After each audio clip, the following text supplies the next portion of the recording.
10 வருஷம் ஆன்டி இன்கம்பன்சிக்கு அப்புறம் 3% என்ன பர்சன்ட் உங்களுக்கு தெரியும். ம். மக்கள் அப்பவும் விரும்பல. ஆனா அலையன்ஸ் இல்லாததுனால வேற வழி இல்லாம இப்ப 2024 நாங்க தனித்தனியா நின்னோம்.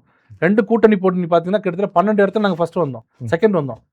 அதிமுக முன்னாடி அதுக்கு மேலே தாண்டி வந்திருக்கோம். அப்போ 2 ஒண்ணா சேர்ந்தா எவ்வளவு பெரிய பலம் இருக்குன்னு உங்களுக்கு எல்லாருக்கும் தெரியும். ஆனா ஊடகங்கள் என்ன நினைக்கிறாங்கன்னா, எங்க எவ்வளவு சேர்ந்தாலும் திமுக அழிக்க முடியாதுன்னு. இன்னைக்கு திமுக கூட்டணியில் நடக்கிற சண்டையை வேற எங்க கூட்டணியில் யாராவது ஒருத்தர் பேசியிருந்தாங்கன்னா இன்னைக்கு நியூயார்க் டைம்ஸ்ல வந்திருக்கும் தெரியுங்களா, கூட்டணி பிளவா அப்படின்னு.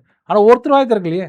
இன்னைக்கு ஈவினிங் கூட டிபேட் பாருங்க, ஒண்ணுமே என்ன நடந்தாலும் அந்த கூட்டணி வலுவாதானே இருக்கு. என்ன இருக்கு எப்படி சொல்லுங்க, கூட்டணி வலுவாதானே இருக்கு. இல்லைங்க, ஒரு யாரோ ஒருத்தர் வந்து காங்கிரஸ்ல பேசுறாங்க, இருவர் பேசுறாங்கிறத வைத்து யாரோ ஒருத்தர் பிரவீன் முழுமையாக வந்து சக்கரவர்த்தி யாரோ ஒருவரா, இல்ல இவரு மாணிக்கம் தாக்கூர் யாரோ ஒருவரா, கட்சியில இருக்கக்கூடிய ப. சிதம்பரத்தையோ முக்கியமான அரசியல் தலைவர்களை நம்ம பேஸ் பண்ணும்பொழுது பிரவீன் சக்கரவர்த்தியும் மாணிக் தாக்கூரும் வந்து டிசைடிங் ஃபேக்டர் கிடையாது. தனியாக நின்னால் அவங்களால வந்து அவ்வளவு ஓட்டு வாங்க முடியாதுங்கிறது அவங்களுக்கே தெரியும். மாணிக் தாக்கூருடைய வெற்றி சதவீதம் உங்களுக்கும் தெரிஞ்சிருக்கும், ரேஷியோ என்னங்கிறது நமக்கு தெரிஞ்சிருக்கும். அப்ப அவர்களெல்லாம் பேசுவதெல்லாம் வந்து தமிழ்நாட்டுடைய அரசுல புரட்டி போடுன்னு சொல்லி எதிர்பார்க்கலாமா? நம்மள திமுக கூட்டணியை வந்துட்டு பலவீனப்படுதுன்னு சொல்லலாமா?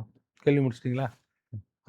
மாணிக்கம் தாக்கூர் ரொம்ப ரொம்ப சாதாரண மனிதன் உங்களை பொறுத்த வரைக்கும். அவர் ஒன்றும் பெருசா சாதாரண மனிதர் சொல்லல, வாக்கு வங்கியோடைய ரிசல்ட் என்ன ரொம்ப ரொம்ப சாதாரண காங்கிரஸ் பேரியக்கத்துக்கு ஒரு சாதாரண மனிதர்.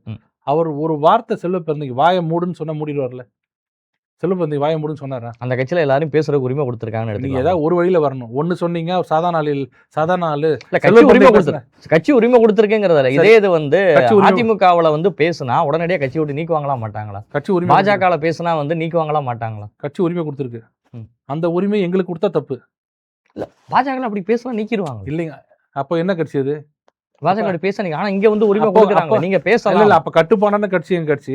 காங்கிரஸ் எப்படின்னா பேசலான்றீங்களே, அப்படி இல்ல. தொண்டர்களுடைய மனநிலையை வந்துட்டு ஒருத்தர் கேட்கணுங்கிற ஜனநாயகம்ங்கிறது என்ன சார்? ஜனநாயகம்ங்கிறது பொதுவாக அறிக்கை பேசுறத வந்து நம்ம வந்து அக்செப்ட் பண்ணணும்.